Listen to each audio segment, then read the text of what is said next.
saya Tiara Dwi Fosa, NIM 3221101134, kelas A sore, semester 2, mata kuliah Essay Writing. Pada kesempatan kali ini, saya akan menjelaskan mengenai resume video materi Essay Writing. Seperti yang kita ketahui, ketika kita sudah memasuki jenjang perkuliahan, tentunya kita dituntut untuk bisa menulis yang namanya esai.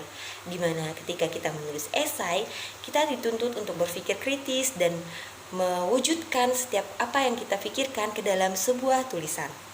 Nah, pada kesempatan kali ini kita akan membahas mengenai esai. Selanjutnya yaitu struktur dasar esai. Struktur dasar esai terbagi menjadi 3 bagian. Yang pertama yaitu pendahuluan, yang kedua bagian tubuh ataupun subbagian dalam paragraf, dan bagian yang ketiga yaitu kesimpulan. Setiap karya tulis memiliki jumlah kata dan 3 bagian memiliki presentasi jumlah katanya masing-masing. Jadi dalam pendahuluan, bagian tubuh, dan juga kesimpulan memiliki presentasinya masing-masing. Pendahuluan dan kesimpulan kira-kira memiliki 5% dari jumlah masing-masing, sementara dalam tubuh terdapat 90%. Dan juga kita harus bisa menulis dalam plus minus 10% dari total jumlah kata. Baiklah, selanjutnya yaitu struktur atau pengantar. Dalam bagian struktur dimulai dengan pernyataan umum. Untuk apa? Untuk mengatur konteks di dalamnya serta dapat memberikan beberapa latar belakang mengenai apa yang dibahas. Jadi di dalam pendahuluan terdapat pembahasan mengenai apa yang ingin dibahas dalam tulisan ataupun makalah tersebut. Dan juga di dalam pendahuluan terdapat informasi spesifik yang mempersempit topik menjadi fokus utama di dalam makalah. Dalam posisi makalah juga terdapat posisi makalah yaitu tesis, yang dimana terdapat posisi makalah dengan fakta dan bukti-bukti yang akurat. Jadi di dalam tesis itu harus disertakan dengan fakta dan bukti-bukti yang akurat. Dalam posisi makalah juga terdapat posisi makalah yaitu tesis, yang dimana terdapat posisi makalah dengan fakta dan bukti yang akurat. Selanjutnya yaitu tubuh. Bagian tubuh berkaitan dengan menganalisis tugas. Jadi, di bagian tubuh merupakan topik utama di dalam suatu esai. Jadi, tubuh merupakan inti dari sebuah esai ataupun makalah. Baiklah, selanjutnya saya akan menjelaskan mengenai struktur atau pengantar. Dalam bagian ini dimulai dengan pernyataan umum. Untuk apa? Untuk mengatur konteks di dalamnya. Serta kita dapat memberikan beberapa latar belakang mengenai apa yang dibahas. Jadi di dalam pendahuluan kita akan membahas mengenai latar belakang mengenai topik utama dari pembahasan dalam sebuah esai ataupun makalah. Dan juga di dalam pendahuluan terdapat informasi spesifik yang dapat mempersempit topik menjadi fokus utama dalam sebuah makalah. Dalam posisi makalah juga terdapat posisi makalah yaitu tesis, di mana terdapat posisi makalah yang harus disertakan dengan fakta dan bukti-bukti yang akurat. Selanjutnya yaitu tubuh. Pada bagian tubuh berkaitan dengan menganalisis tugas. Jadi dalam sebuah esai ataupun makalah, ketika kita ingin mengetahui isinya tentang apa, kita harus melihat dari tubuh gitu. Jadi di dalam tubuh terdapat topik utama dan pembahasan utama dari sebuah esai ataupun makalah yang ingin dibuat. Selanjutnya yaitu pertanyaan tesis membingkai bagian-bagian ini. Bagian ini memberikan kita urutan di mana ada bagian dan posisi kertas yang harus kita pahami begitu ya. Selanjutnya bagian-bagian ini dapat dibagi menjadi paragraf yang lebih kecil yang diikuti dalam urutan linear melalui kertas. Nah, selanjutnya semua yang kita lakukan di dalam bagian tubuh ini akan didukung dengan contoh yang telah kita lihat atau contoh yang telah dikutip sebelumnya.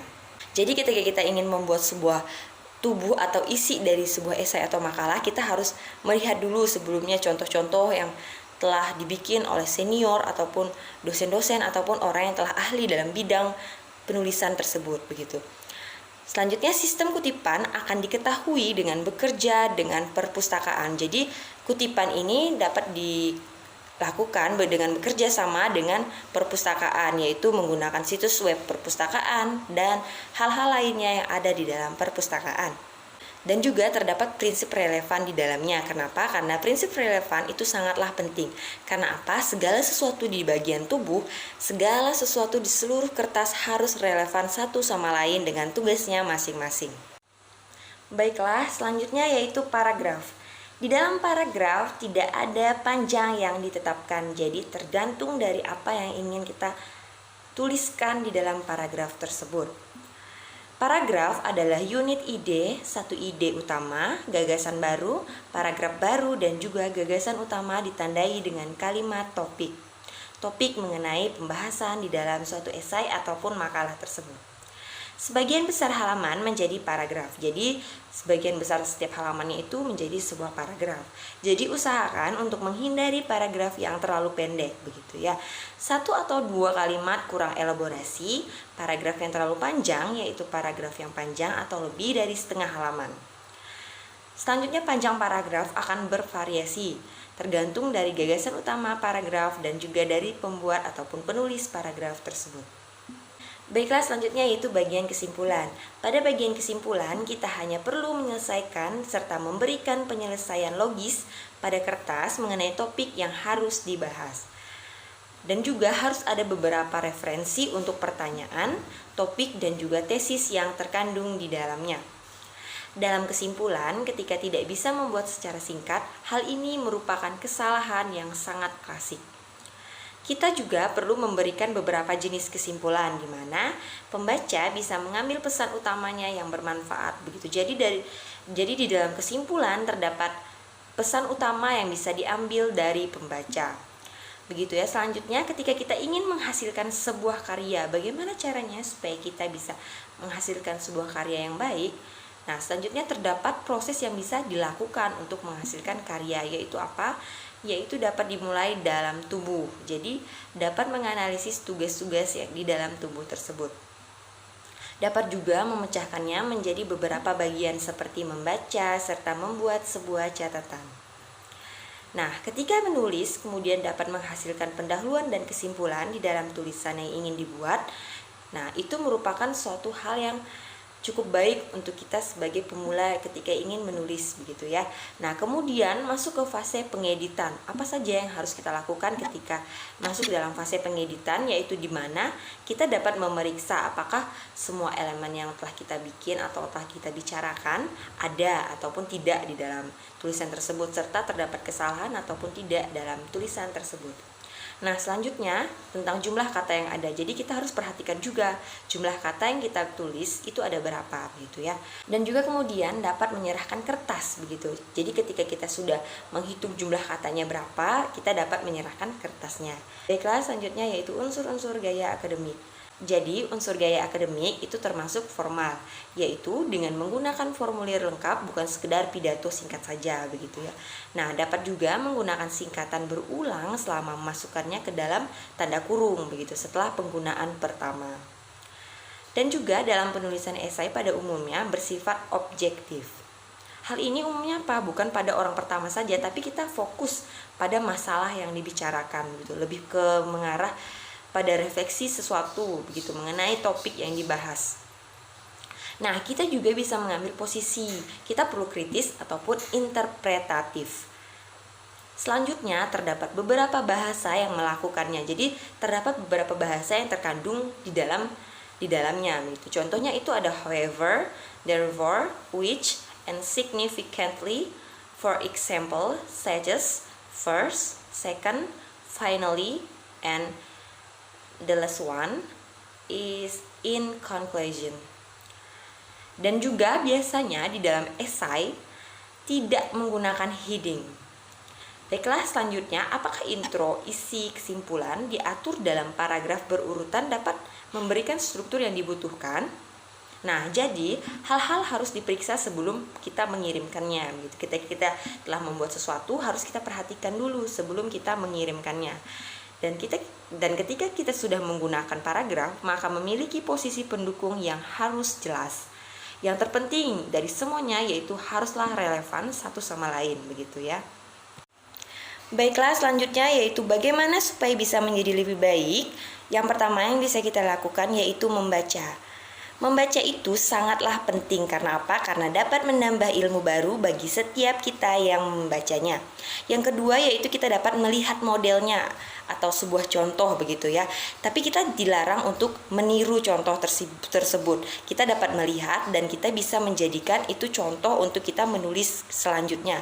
Kita dapat melihat strukturnya, gayanya, dan juga bahasa-bahasa dari sebuah contoh yang kita lihat tersebut begitu ya. Selanjutnya yang ketiga yaitu kertas masa lalu. Jadi maksudnya yaitu kertas-kertas yang sudah lolos ataupun kertas-kertas yang sudah dinyatakan benar dalam penulisannya. Jadi kita dapat mencari esai-esai ataupun makalah-makalah yang telah dibikin oleh senior kita yang dinyatakan itu sudah benar begitu, dan pengaturan penulisannya itu sudah benar begitu. Jadi dapat kita lakukan untuk apa? Untuk kita jadikan pelajaran dan contoh ketika kita hendak membuat esai ataupun makalah sendiri. Selanjutnya yang keempat yaitu membaca ringkasan tugas dengan cermat. Jadi kita dapat membaca dengan cermat dan mengambil hal-hal positif dan bermanfaat yang terkandung di dalamnya. Selanjutnya yang kelima yaitu membaca rubrik.